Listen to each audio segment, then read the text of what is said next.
कि ठीक है, चलो हम आगे की ओर हम जाए, है ना। तो इस तरह का कलीसिया के बारे में पिछले हफ्ते हम आ, बहुत सारा चीजें हमने देखा है।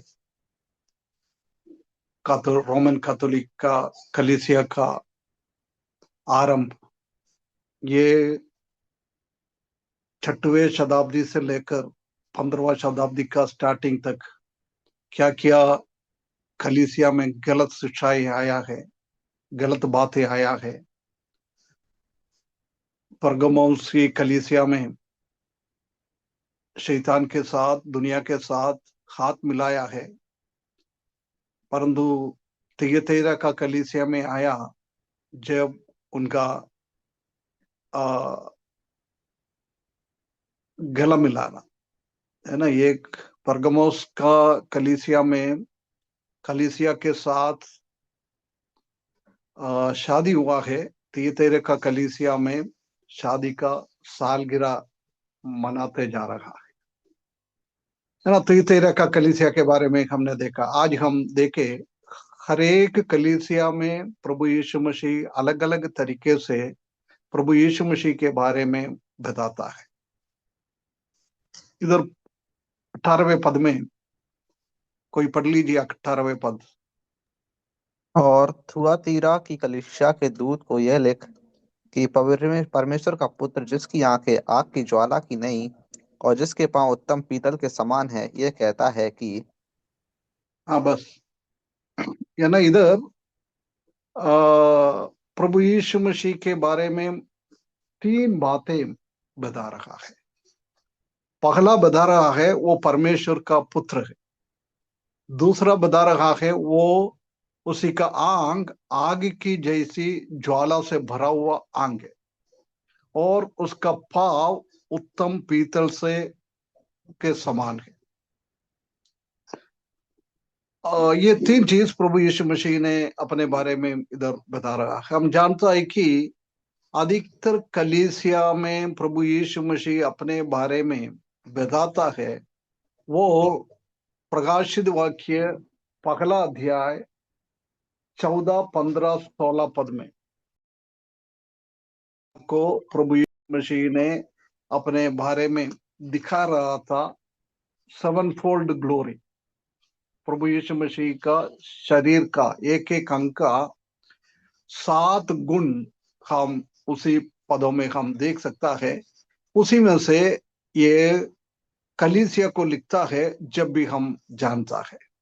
इधर भी उसी में से लिया है। पहला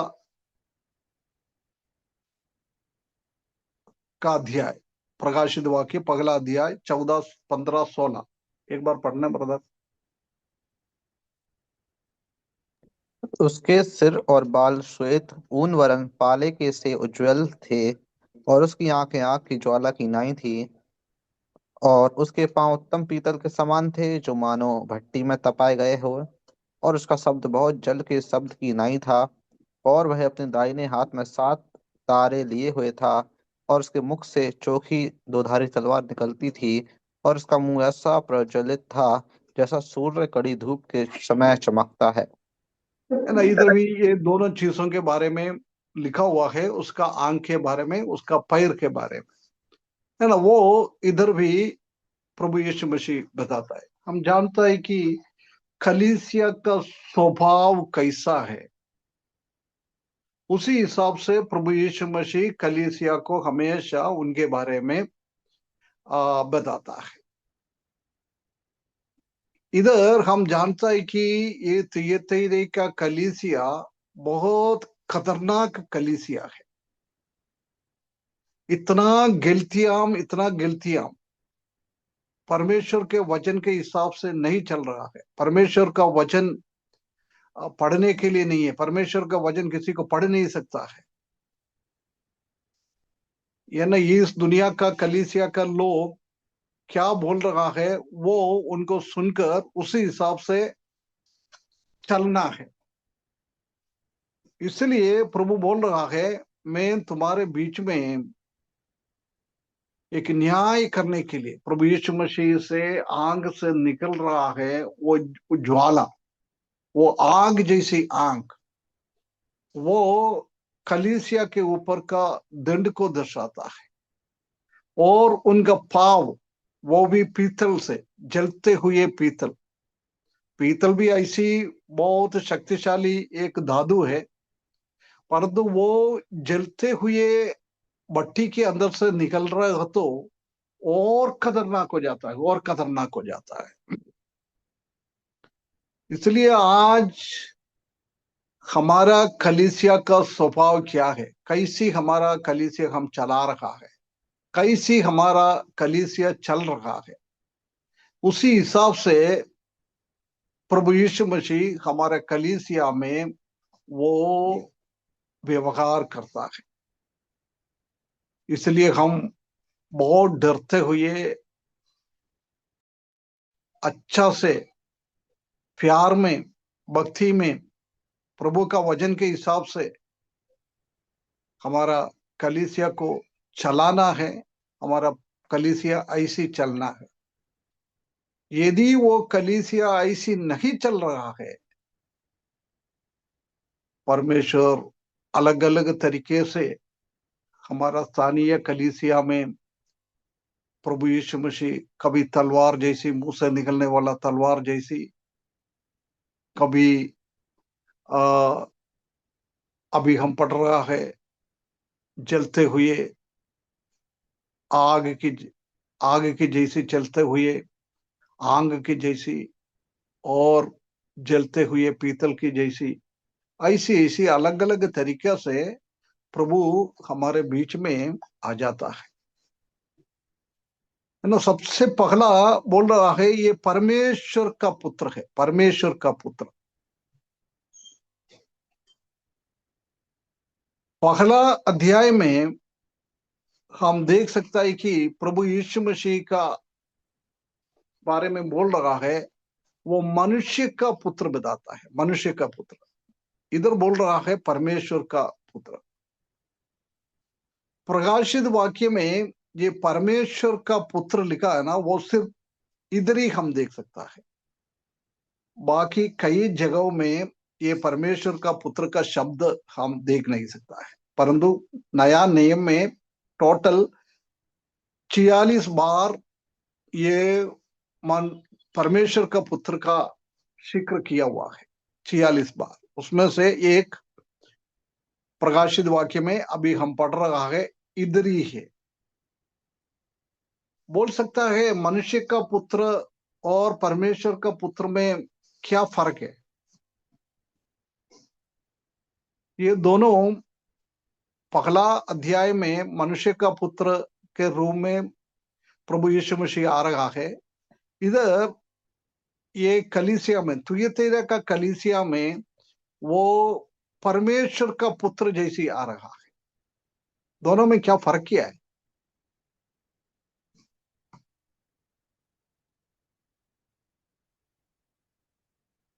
कोई बोल सकता है? मनुष्य के पुत्र में हड्डी मांस लहू होता है। हम्म।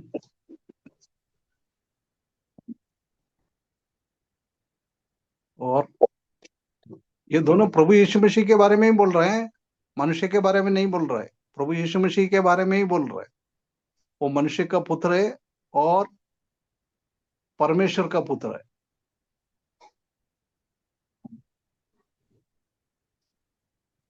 परमेश्वर के पुत्र को हड्डी वगैरह मांस वगैरह नहीं है। परमेश्वर मनुष्य के के पुत्र पुत्र में हड्डी मांस नहीं है। मनुष्य के पुत्र में हड्डी मांस है। अरे बाप रे! प्रभु यीशु मसीह का आगमन के बारे में, पुनरुत्थान, पुनरुत्थान का शरीर, ये सब हमने कितना अच्छी तरह से सीखा था। उसके बाद ये गलत गलत बातें बता रहा है। परमेश्वर का पुत्र कहीं पाप नहीं करता। मनुष्य का पुत्र पाप करेगा? कर सकता है, पापी ही है। अरे ब्रदर, मैंने बोला ना, ये प्रभु यीशु मसीह को ही बोल रहा है दोनों नाम। पहला अध्याय में प्रभु यीशु मसीह को मनुष्य पुत्र के नाम से कहलाता है, इधर परमेश्वर का पुत्र के कहलाता है। इसी में हम कुछ, ठीक है, उनका स्ट्रक्चर, बॉडी का स्ट्रक्चर छोड़ दो, उसका स्वभाव में कुछ फर्क बता सकता है। मनुष्य का पुत्रो, परमेश्वर का पुत्रो, उनका आत्मिक बॉडी एक जैसी है, कोई फर्क नहीं है। फिर वो मनुष्य बन के आया था जब हमारा जैसे आया, उसका स्वभाव में कुछ फर्क।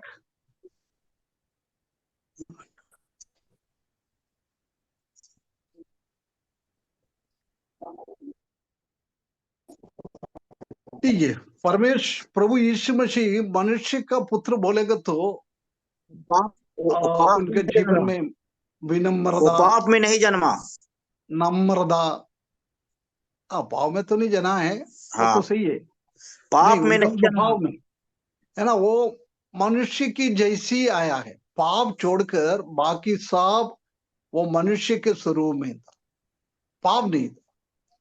मनुष्य में विनम्रता आता है, मनुष्य को अपमान सहना पड़ता है। ऐसे ही हमारा प्रभु यीशु मसीह दुनिया में मनुष्य पुत्र बनकर आ गया तो अवमान सह लिया है। और हम जानता है कि उनका सहानुभूति हम देख सकता है। मनुष्य का पुत्र बोलेगा तो एक सहानुभूति के साथ आता है, एक दया के साथ आता है, एक करुणा के साथ वो आता है, और वो सांत्वना देने वाला, क्योंकि उसने मनुष्य पुत्र बनकर आ गया है। उसका मनुष्य को क्या क्या सहना पड़ता है वो सब उसने खुद सह लिया है, इसलिए वो मनुष्यों को, हम विश्वासी लोगों को वो सांत्वना देता है। और उसने बहुत सारा कष्ट और तकलीफ उनका जीवन में उसने सह लिया है, इसलिए वो सदाते गए विश्वासियों को प्रोत्साहन की बातें करता है। ऐसी स्वभाव है मनुष्य पुत्र का स्वभाव। परंतु इधर मनुष्य पुत्र के रूप में नहीं आ रहा है, इधर आ रहा है परमेश्वर का पुत्र। ये क्या है? परमेश्वर का दिव्य शक्ति, दिव्य स्वभाव। मनुष्य का स्वभाव और परमेश्वर का स्वभाव में जमीन आसमान का फर्क है। इधर प्रभु यीशु मसीह परमेश्वर का पुत्र के रूप में आता है, उसका मतलब यही है कि वो दिव्य स्वभाव के साथ, परमेश्वर का स्वभाव के साथ मनुष्य पुत्र के रूप में आ जाएगा तो वो मनुष्यों की जैसी दया दिखा सकता है, करुणा दिखा सकता है, प्रोत्साहन दे सकता है, सांत्वना दे सकता है, सब कुछ दे सकता है। परंतु परमेश्वर का पुत्र वो ऐसी सांत्वना और करुणा और दया ये दिखा नहीं सकता है। ये दिव्यत्व स्वभाव है उसमें। परमेश्वर का स्वभाव न्याय करने की जैसी वो आया है। कोई भी सहानुभूति अभी उसमें नहीं है। वो क्या हमारे जीवन में है वो ऐसी करेगा, एक सहानुभूति के साथ नहीं आता है, एक न्यायाधीश के रूप में है। परमेश्वर का पुत्र जब आता है वो एक न्यायाधीश की जैसी आता है। मनुष्य का पुत्र के द्वारा आएगा तो हमारा हर एक चीज वो समझकर उसी हिसाब से आता है। परंतु परमेश्वर का पुत्र के रूप में वो आता है, कोई भी टॉलरेट नहीं कर सकता है, असहनीय सहन नहीं कर सकता है। ऐसी एक स्वभाव में है, इधर आया हुआ है और कठोर न्याय बनकर आता है। उसका मतलब यूहन्ना तकलीफ और परेशानी में थे जब मनुष्य के जैसी, मनुष्य पुत्र की जैसी वो करुणा दिखाने के लिए आया। परंतु तुयतैरा का कलीसिया का गड़बड़ियों देखकर वो मनुष्य पुत्र के हिसाब से नहीं आया है। उसने कलीसिया को दंड करने के लिए, न्याय करने के लिए और परेशान करने के लिए उसी हिसाब से वो आ रहा है। इसलिए प्रिय भाइयों बहनों, हम हमारे कलीसिया में प्रभु यीशु मसीह परमेश्वर का पुत्र जैसी आ गया तो कितना मुश्किल की टाइम है। हमारा कलीसिया का स्वभाव देखकर वो परमेश्वर का पुत्र जैसी आ गया तो वो हमको न्याय करेगा। आगे पढ़ेगा तो हम देख सकता है कि कलीसिया के ऊपर क्या क्या न्याय न्याय लेके प्रभु आ रहा है। ऐसे हमारे जीवन में भी आएंगे। इसलिए हम प्रभु यीशु मसीह का स्वभाव में हम बदलकर हमारा कलीसिया में हमारा आत्मिक जीवन हम बिताएगा तो प्रभु यीशु मसीह हमारे साथ मनुष्य पुत्र के जैसी व्यवहार करेगा। यदि हम परमेश्वर का जैसी प्रभु यीशु मसीह का स्वभाव जैसी हमारे जीवन में स्वभाव में बदलावट नहीं आता है, प्रभु यीशु मसीह परमेश्वर का पुत्र जैसी हमारे सामने आएंगे। इसलिए हमको सोचना है, प्रभु हमारे बीच में मनुष्य पुत्र बन के अभी खड़ा है क्या, और परमेश्वर का पुत्र बनकर खड़ा है क्या।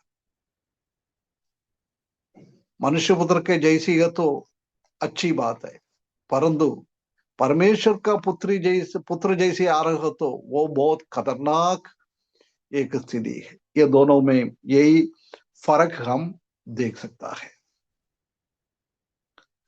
ना। प्रभु यीशु मसीह ये परमेश्वर का पुत्र जैसी आया है, जब उनका स्वभाव हम देख सकता है कि उसी का 23 पद और 27 पद ब्रदर,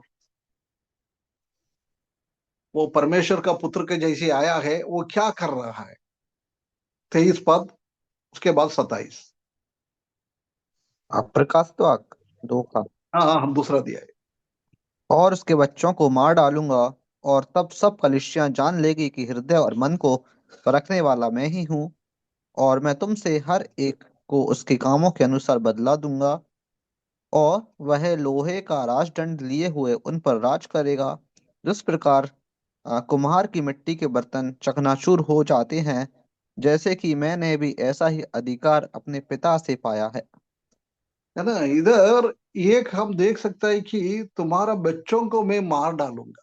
आगे हम थोड़ा ध्यान देंगे उसका। एक खतरनाक एक अवस्था है, और बोल रहा है अंकल कौन सा अध्याय है? अंकल प्रकाशित वाक्य दूसरा अध्याय 23 पद और ठीक। 27 पद।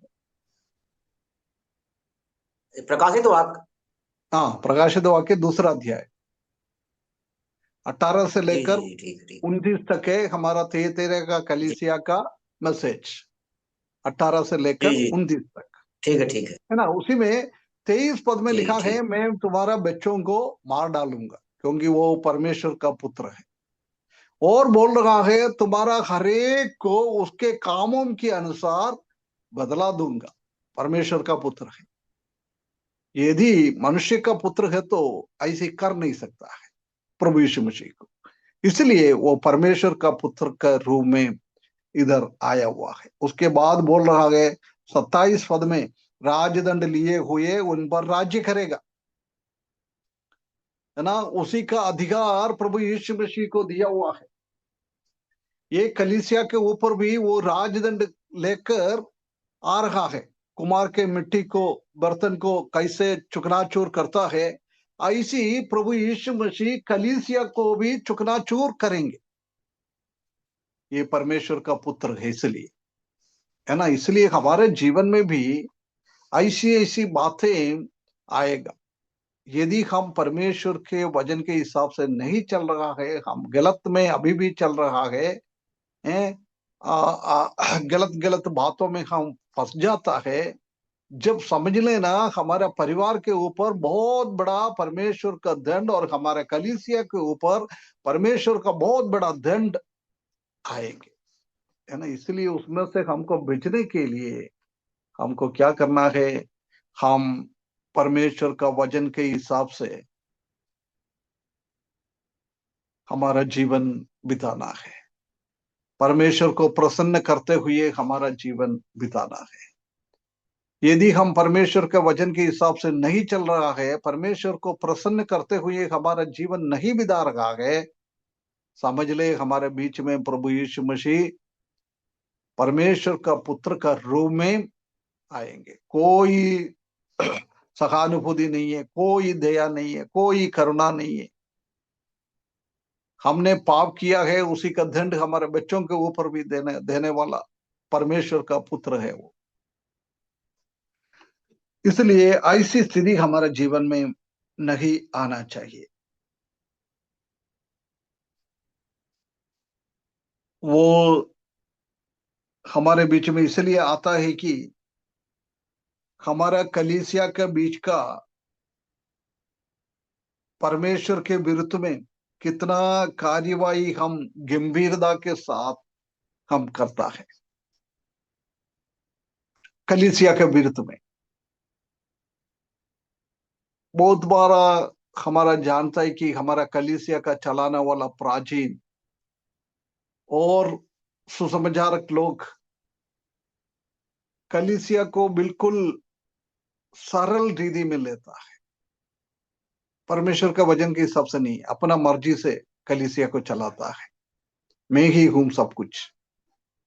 ऐसी कलीसिया के बीच में प्रभु यीशु मसीह परमेश्वर का पुत्र बनकर आएगा तो कोई भी प्राचीन और कोई भी सुसमाचार परमेश्वर का प्रभु यीशु मसीह का दंड से बच नहीं पाएगा। इसलिए हम इसी चीजों को गंभीरता के साथ समझ ले, उसी हिसाब से हमारा जीवन, हमारा कलीसिया का जीवन, हमारा पारिवारिक जीवन आगे बढ़ाने के लिए परमेश्वर हमको सहायता करे।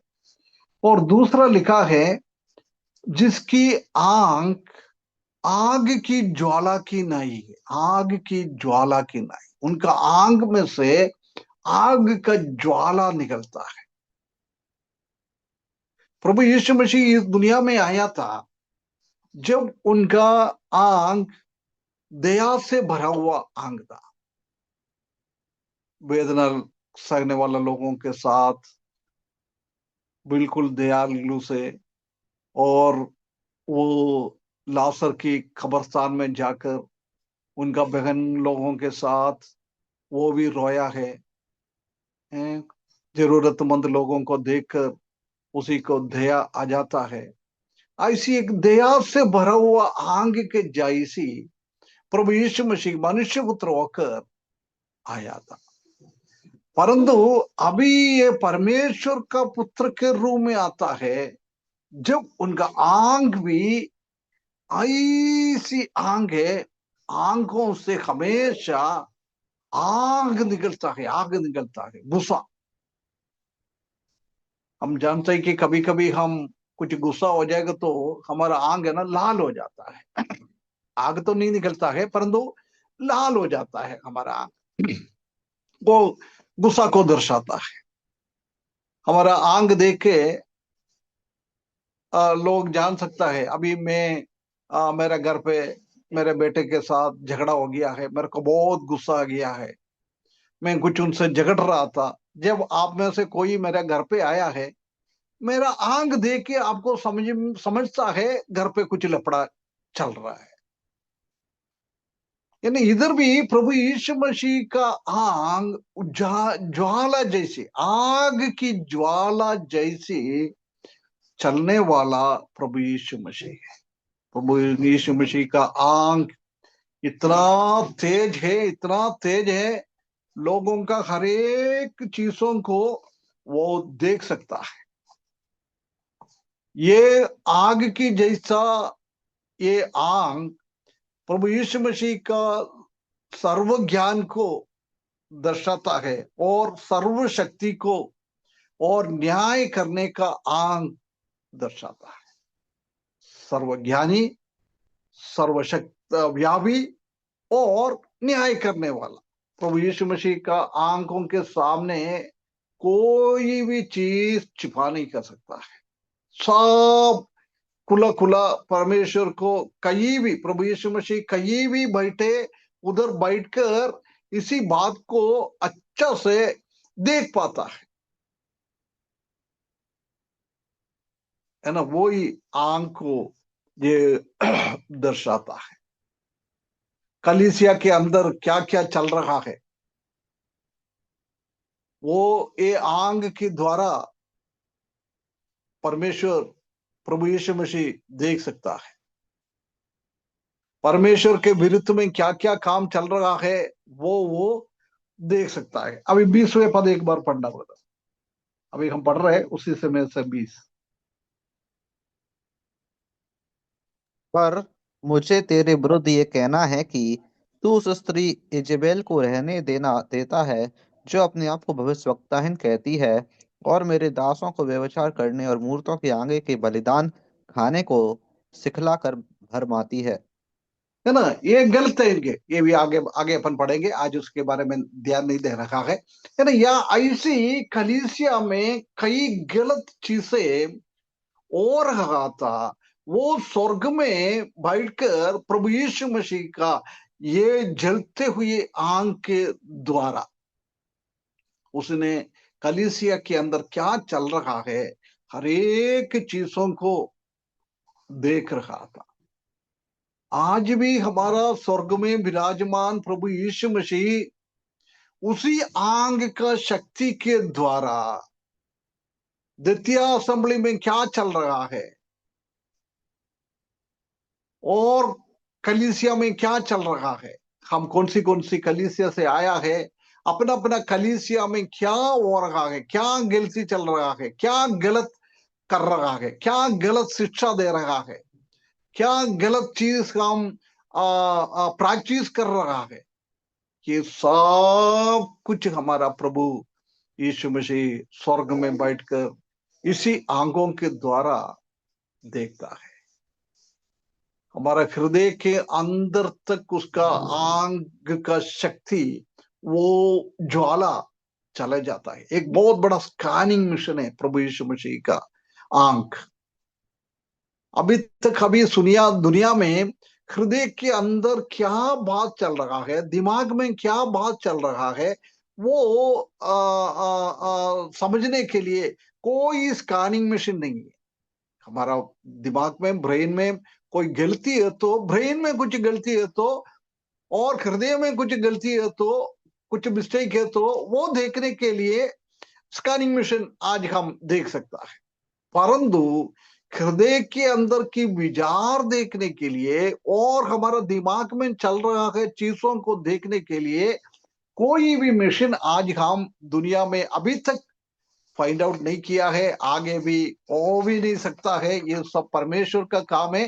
परमेश्वर ही हमारा विचारधाराओं और हमारा हृदय के अंदर का गंदगी हो, सफाई हो, क्या है वो प्रभु यीशु मसीह का आंगों के द्वारा ही स्कैन कर सकता है। और कोई मिशन के द्वारा वो स्कैनिंग नहीं होता है। इसलिए प्रिय भाइयों बहनों, रोज हमको ये समझना है कि हमारा प्रभु यीशु मसीह स्वर्ग में बैठकर हमारा कलीसिया का हर एक व्यक्तियों का हृदय के अंदर वो स्कैनिंग चलता रहता है, स्कैनिंग चलता रहता है।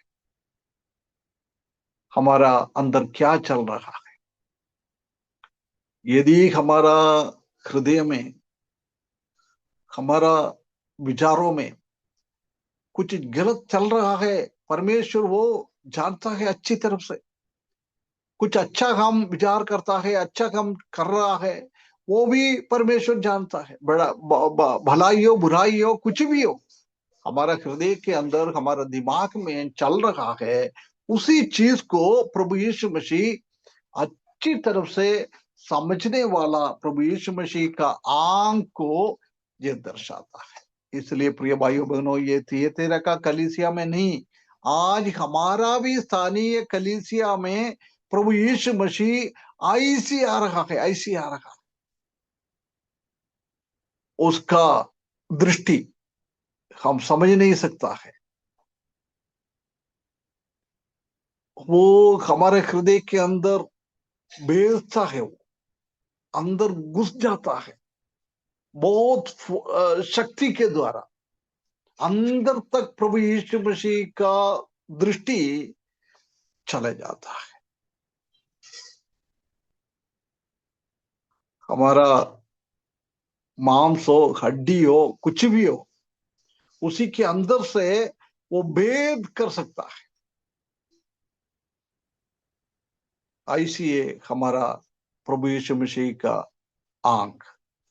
वो कितना भी अंधकार में है, हम जानते हैं कि हम गलत काम करने के टाइम शैतान का अंधकार के अंदर हम बैठकर ऐसी गलत काम करता है, परंतु उसी टाइम में भी प्रभु यीशु मसीह का आग से निकलने वाला वो उजाले के द्वारा, वो आग के जैसी आग के द्वारा अंधकार के अंदर भी कुछ चीज हो, सब कुछ वो देखता है, सब कुछ देखता है। हमने सोचेगा अरे भैया कमरा बंद करके अंधकार में कुछ करो, वो प्रभु नहीं देखता है। ऐसा नहीं है। हमारा प्रभु हम कहाँ हो, सब दूर को परमेश्वर देखने वाला है। हम प्रभु यीशु मसीह का बिना देखे हुए हम कोई भी दुष्ट काम हम नहीं कर सकता है। कितना भी हमारा हृदय के अंदर दुष्टता भर जाता है और हम दुष्ट काम करता है, अभी भी ये सब कुछ हमारा प्रभु यीशु मसीह देखते रहता है। ये कभी भी हमको भूलना नहीं चाहिए। हमारा प्रभु यीशु मसीह का आंख उतना उतना शक्तिशाली आंख है, हमारा हर एक चीजों को वो देखता है। हम कई वचन को हम पढ़ेंगे, उसमें से हम समझ सकता है। यूब की किताब 28 अध्याय उसका 24 पद। यूब 28 का 24। वह तो पृथ्वी की छोर तक तक ताकता रहता है और सारे आकाशमंडल के तले देखता भलता भलता है ना। ये सब हम अच्छी तरह से समझता है। मैं इसी के बारे में ज्यादा डिटेल्स देने का जरूरत नहीं है। पृथ्वी की चोर तक ताकता है, किधर भी हो, कितना भी दूर हो। अफ्रीका में अंधकार भरा हुआ जंगल है, वो जंगल के अंदर भी बैठ के कुछ करो, वो भी प्रभु देखता है। अटलांटिक में हम जानता है कि उधर बर्फ से भरा हुआ है, कोई भी उधर जा नहीं सकता है, किसी का भी आंख उधर पहुंच नहीं सकता है। यदि हम उधर जाके बैठ के भी कुछ भी गलत करता है, उधर भी प्रभु यीशु मसीह का ये आंख उधर का भी चीजों को देखता है। पृथ्वी पे कहीं भी, समुद्र के नीचे जाओ, समुद्र के ऊपर जाओ, पृथ्वी के कहीं भी कोने पे जाओ, किधर भी जाओ, सब कुछ हमारा प्रभु देखता है। उसके बाद बोल रहा है सारे आकाश मंडल के तले देखते फलता है। आकाश मंडल में भी वो देखता है। कहीं भी हम नहीं कुछ गलत नहीं कर सकता है, कहीं भी चुपके हम कुछ गलत नहीं कर सकता है। दुनिया का कोई भी कोने पे एक भी मनुष्य नहीं है, एक भी मनुष्यवास नहीं है। ऐसी जगह में जाएगा तो भी, और आसमान में भी कोई भी नहीं दिखता है, ऐसी जगह में हम जाएगा तो भी। प्रिय भाइयों बहनों, इधर प्रभु यीशु मसीह परमेश्वर का स्वभाव के बारे में योग बहुत क्लियरली लिख रहा है।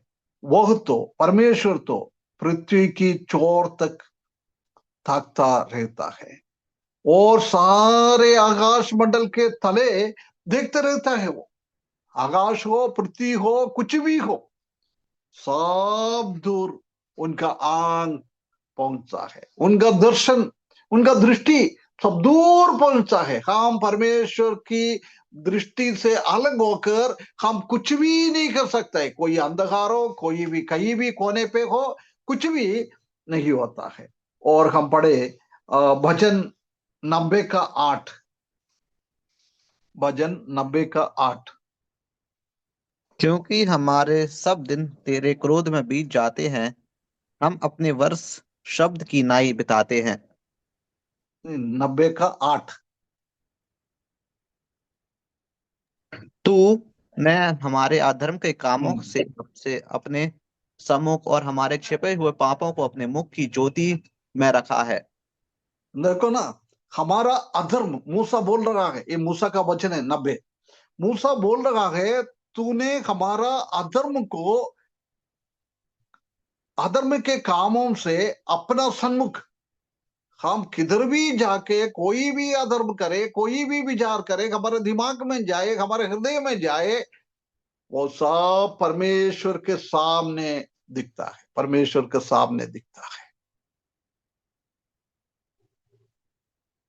और हमारे छिपे हुए पापों को अपने मुख की ज्योति में रखता है। प्रभु यीशु मसीह का मुंह से निकलने वाला ज्योति, उसी ज्योति के सामने भी हमारा हरेक, हम ऐसी लगता है हमने किसी को भी नहीं मालूम है, चिपक के हम काम करता है, वो सब कुछ परमेश्वर अपने आंखों के द्वारा देखता है, उज्ज्वले के द्वारा, प्रभु यीशु मसीह के मुंह से निकलने वाला उज्ज्वले के द्वारा, उनका आंखों के निकलने वाला रोशनी के द्वारा, दीप सा जलता हुआ वो आंखों से प्रभु हरेक चीजों को देखता है।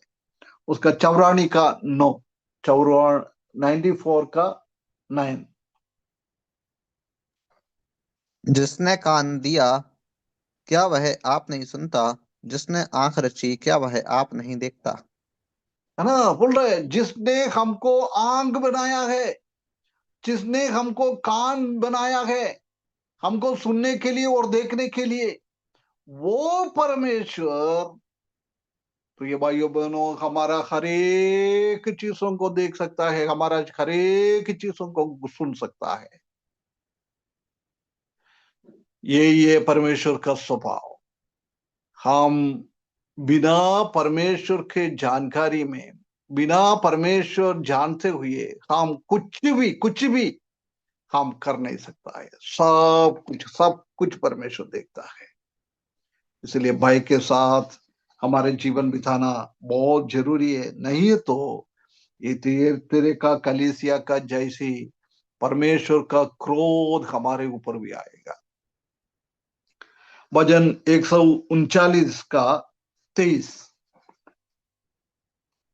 139:23। हे ईश्वर, मुझे जांच कर जान ले, मुझे परख कर मेरी चिंताओं को जान ले। है ना, ये परमेश्वर हमारा हरेक चीजों को जांचने वाला है और हमारा हरेक चिंताओं को वो देखने वाला है। दाऊद को समझ में आया परमेश्वर का स्वभाव ऐसी है, हरेक चीजों को देखता है। मुझे जांच कर जान ले, मेरा हृदय के अंदर जांचो प्रभु, आप जांचने वाला है। मेरा दिमाग के अंदर क्या चल रहा है वो आप जांचने वाला है, और मेरा हरेक चीजों को आप फरकने वाला है। वही है हमारा परमेश्वर। इसलिए वचन का आगे पहले का पदों में हम देख सकते हैं कि आपने दुष्टता को घृणा करता है, इसलिए मैं भी दुष्टता को घृणा करता है। क्योंकि पर मेरा हृदय में कुछ दुष्ट विचार आ जाएगा, तो मेरा दिमाग में कोई दुष्ट चिंता आ जाएगा, तो वो आप जानने वाला परमेश्वर, इसलिए मैं ऐसी काम नहीं कर सकता है। ऐसी एक भय हमेशा हमेशा हमारा हृदयों में, हमारा जीवन में होना चाहिए। हम परमेश्वर से अड़कर दुष्ट काम हम नहीं करेगा, पाप की काम हम नहीं करेगा, ऐसी एक दृढ़ निश्चय हमारे जीवन में होना चाहिए। ये परमेश्वर का आंख उसी को दर्शाता है। और नीति वचन 15 का 3, ये सब नोट करके रख लेना, बाद में पढ़ते जाना। नीति वचन 15 का 3। यहोवा की आंखें सब स्थानों में लगी रहती है, वह बुरे भले दोनों को देखती है। है ना, बहुत क्लियर लिखा है सलोमोन ने, यहोवा की आंखें सब स्थानों में लगी रहती है, कहीं भी हो, सब दूर परमेश्वर का आंख है। प्रभु यीशु मसीह का आंख का दृष्टि सब दूर है, सब दूर है। और बोल रहा है वो बुरे भले दोनों को देखती रहती है। यदि हम बुरे काम कर रहे हो तो वो भी देखता है, कोई भला काम करेगा तो वही भी देखता है। सब कुछ स्मरण का किताब में लिखे रहता है।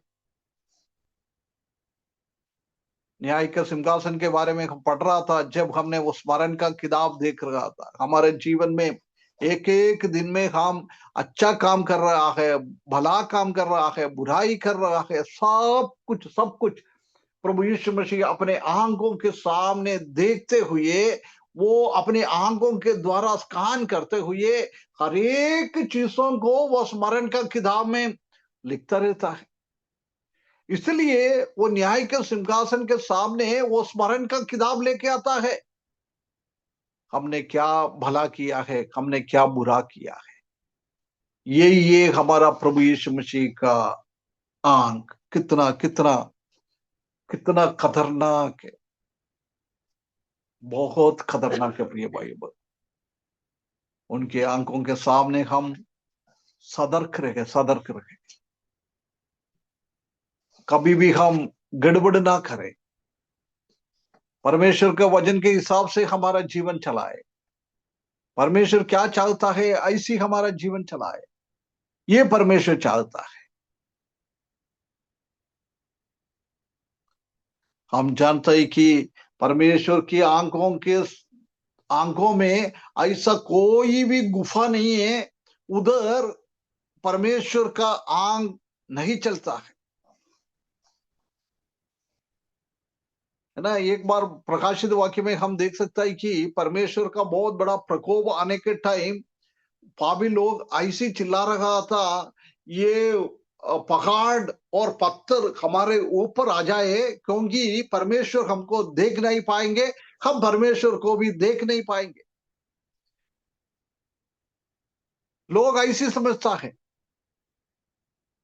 परंतु हम जानता है कि परमेश्वर का वचन में अलग अलग वचनों में हम देख सकता है कि परमेश्वर कहीं भी हम बैठकर कोई भी गुफा में भी जाए, अंधकार का जगह में भी जाए, उधर भी परमेश्वर का आंख हमारे ऊपर देखते रहता है। 2-3 शब्द और पढ़कर हम आज समाप्त करेंगे। इय्योब की किताब 34 अध्याय उसका 52 पद,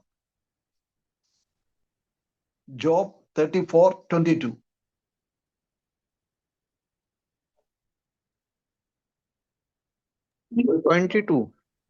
हाँ, ऐसा अंधियारा व घोर अंधकार कहीं नहीं है जिसमें अनर्थ करने वाले छिप सके। है ना, ऐसी अंधकार कहीं भी नहीं है। लोग सोचता है कहीं भी अंधकार में जाके बैठकर हम कुछ करेंगे तो कोई भी नहीं देखता है, कोई भी नहीं देखता है, परंतु इय्योब इधर कौन बता रहा है, संकल्प पुस्तक है? जो इय्योब की किताब 34 अंकल, अध्याय उसका 22 पद। यानोश, उसका अच्छा, चैट बॉक्स में थोड़ा लिख के डाल दो यार, जब लोगों को थोड़ा समझ में आएगा। जी। रेफरेंस बोलेगा ना, थोड़ा चैट बॉक्स में लिख के डाल देना। इय्योब 34 का 22।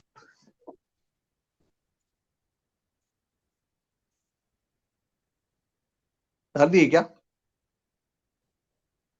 लिख हाँ रहा ठीक हूँ। है, ठीक है। है ना, उसी में लिखा है ऐसा अंधियारा व घोर अंधकार कहीं नहीं है, कहीं नहीं है। उसका मतलब आसमान में भी नहीं है, अंधकार के जगह में नहीं है, अधोलोक में भी नहीं है, समुद्र का नीचे भी नहीं है, पृथ्वी का नीचे भी नहीं है, पृथ्वी में भी कहीं कोने पे भी नहीं है। ऐसी जगह हम कहीं भी नहीं है, कहीं भी नहीं। परमेश्वर का से हम चिप होकर कुछ भी काम नहीं कर सकता है ना। ये वजन 139 का 7, साम 139:7। भजन संहिता 139 का 7 में, मैं तेरे आत्मा से भाग कर किधर जाऊं, वह तेरे सामने से किधर भागूं। है ना, भाग नीचे भी लिखा है, मैं ऊपर चढ़ो उधर भी है, नीचे जाओ उधर भी है। परमेश्वर का दृष्टि से अड़कर हम कुछ भी नहीं कर सकता है, कुछ भी नहीं कर सकता, कहीं भी हम भाग नहीं सकता है। ये बातें हमेशा हमारे दिमाग में रखेगा तो हम बहुत सारा गलतियों से हम बच सकता है, बहुत सारा पाप करने से हम बच सकता है, बहुत सारा गलत बातें हमारा दिमाग में आने से हम बच सकता है, हमारे हृदय में गलत विचारे आने से हम बच सकता है। इसलिए मैं थोड़ा ये शब्द आपके बीच में पढ़ते जा रहा है। और जरमिया का किताब 23 अध्याय उसका 24 पद। जरमिया 23 का 24।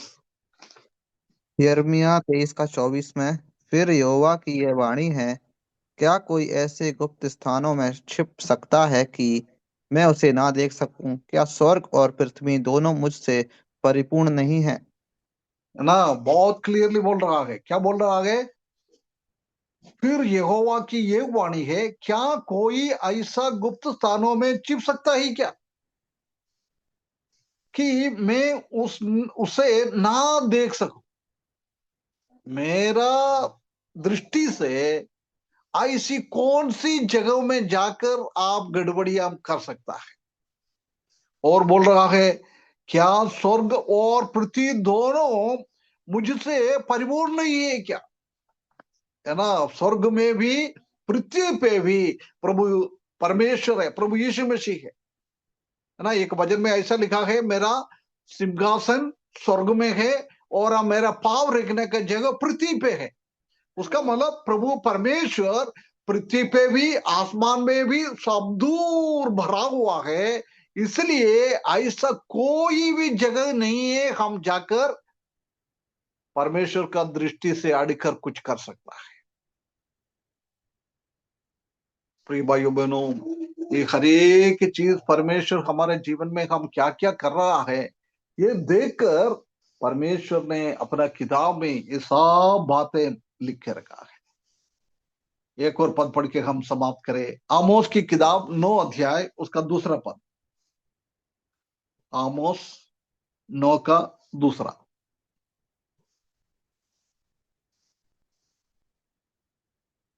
क्योंकि चाहे वे खुद कर अधोलोक में उतर जाएं, तो वहां से मैं हाथ बढ़ाकर उन्हें लाऊंगा। चाहे वे आकाश पर चढ़ जाएं, तो वहां से मैं उन्हें उतार लाऊंगा। है ना, देखो, तुम यदि नीचे जाके कुछ करने के लिए कोशिश करता है, मैं उधर से तुमको उठा दूंगा। तू ऊपर जाके कुछ कर सकता है, मैं उधर से तुमको नीचे उतार सकता है। क्योंकि परमेश्वर का दृष्टि सब दूर है, ऊपर भी है नीचे भी है, सब दूर है। कोई भी अंधकार ऐसी जगह नहीं है परमेश्वर की दृष्टि से हम अड़कर कुछ गलत काम कर सकता है, कुछ गलत काम सोच सकता है, ऐसी कुछ है नहीं। है ना, अभी आप लोग मेरे सामने और मैं आपके सामने बैठा हुआ है। अभी मैं वचन बोल रहा है, मेरा हृदय के अंदर क्या क्या चल रहा है आप लोगों को नहीं मालूम है। आप लोगों का हृदय में और दिमाग में क्या क्या चल रहा है मैं नहीं जानता है। परंतु ये सब कुछ हमारा प्रभु जानने वाला है। उनसे हम अलग होकर कुछ भी नहीं कर सकता है। परमेश्वर का आंख उतना तेजोमय आंख, तेजोमय आंख, वो आंख के साथ तीतीरा का कलीसिया के बीच में प्रभु यीशु मसीह खड़ा है। प्रिय भाइयों बहनों, हमारा कलीसिया के बीच में प्रभु यीशु मसीह इस आंखों के द्वारा हमेशा खड़ा रहता है। ये कभी भी हम ना भूले। यदि हमारा दिमाग में और हमारा हृदय में ये चिंता हमेशा बढ़ते रहेगा, तो हम प्रभु का वचन के हिसाब से प्रभु को भय मानते हुए हम गलत बातों से अड़कर हमारा जीवन बिता सकता है। और भी कई बातें आंखों के कार बोलना है। परमेश्वर का आगमन देर है तो, और माती वर्गीय संगल अगले हफ्ते नहीं आएगा तो हम इसी से और हम सीखेंगे। प्रभु परमेश्वर का पुत्र होकर हमारे बीच में है।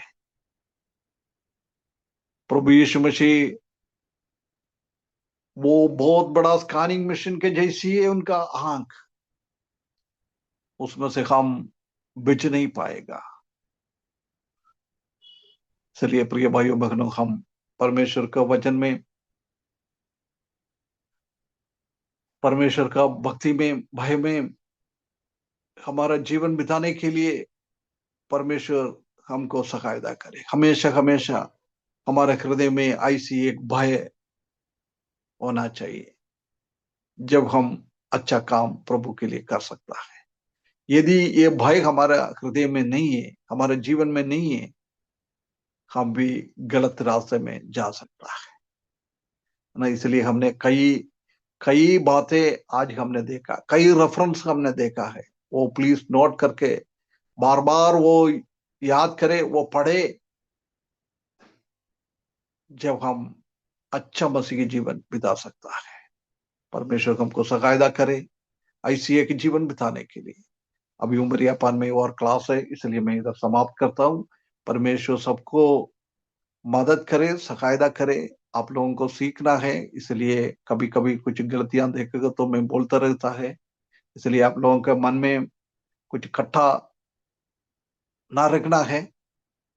हमेशा मैं बोलता है, आप लोगों से प्यार करता है, आप लोग सीखना है ना। 1 घंटा हम मेहनत करता है, 1 घंटा मेरे को बोलने के लिए, मेरे को कई घंटा इसी में जाके प्रार्थना के साथ तैयारी करना है। ऐसा नहीं है मैं सिर्फ 1 घंटे का ही मेरा मेहनत है ना। इसलिए समझकर हम परमेश्वर का वचन अच्छा से सीखने के लिए, सुनने के लिए, वो हमारे जीवन में लागू करने के लिए परमेश्वर हमको सहायता करे। सबको प्रभु आशीष करे, उनके बड़े नाम की महिमा हो।